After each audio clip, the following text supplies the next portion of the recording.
किंवा उताराला ही घसरणार नाही। ABS break system गाडीला आहे।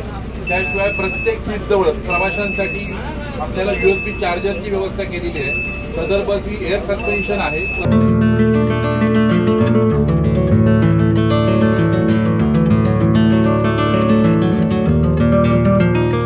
कुडाळ एसटी आगाराला आमदार निलेश राणे यांच्या प्रयत्नातून 5 नव्या कोऱ्या एसटी बसेस मिळाल्या आणि प्रवाशांसोबतच एसटी कर्मचाऱ्यांमध्ये सुद्धा आनंद पसरला।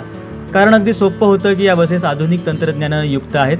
गाड्या चालवायला अधिक सहज, सोप्या, विविध फीचर्स असलेल्या आणि प्रवाशांना आरामदायी प्रवास करता येणाऱ्या आहेत। आज या लाल परीचं पहिलं सारथ्य करण्याचा मान मिळाला तो चालक रोशन तेंडुलकर यांना। त्यांनी या बसेस कशा आहेत याविषयी माहिती दिली, पाहूयात। सदर बस ही डिझेल इंधनावर चालणारी आहे। सदर बसचे सेफ्टी फीचर्स हे आजच्या जगाला अनुकरून असे केलेले आहे। चालक जर ड्रिंक अँड ड्राईव्ह करत असेल सदर बस ही स्वतः चालकाला अलार्म करणार।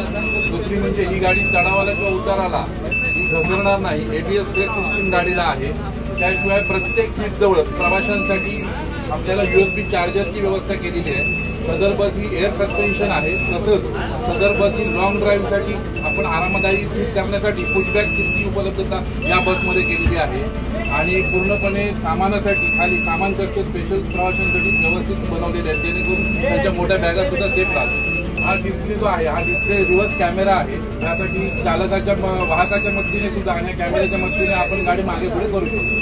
आमची प्रवाशांना आजच्या कार्यक्रमाच्या माध्यमातून आव्हान आहे की या बस या लॉंग ड्राईव्हसाठी चालणार आहेत, जसे पुणे, अक्कलकोट आणि प्रवाशांनी नवीन बसेस आहेत। जास्तीत जास्त प्रवाशांनी या बसचं आरक्षण करावं आणि या प्रवासाचा आनंद घ्यावा, स्वच्छ ठेवा। आणि ह्या बसेस स्वच्छ ठेवणं सुद्धा ही शेवटी प्रवाशांचीच प्रॉपर्टी आहे। प्रवाशांची स्वतःची बस आहे, या दृष्टिकोनातून बसची काळजी घ्यायची आहे, स्वच्छता ठेवायची। नव्या कोऱ्या बसेस प्रवास करायला आणि त्या चालवायला सुद्धा खूप आरामदायक आहेत। पण स्वच्छ आणि सुंदर बस ठेवायची जबाबदारी सुद्धा प्रवासी आणि एसटी प्रशासनाची आहे, हेही तेवढंच खरं।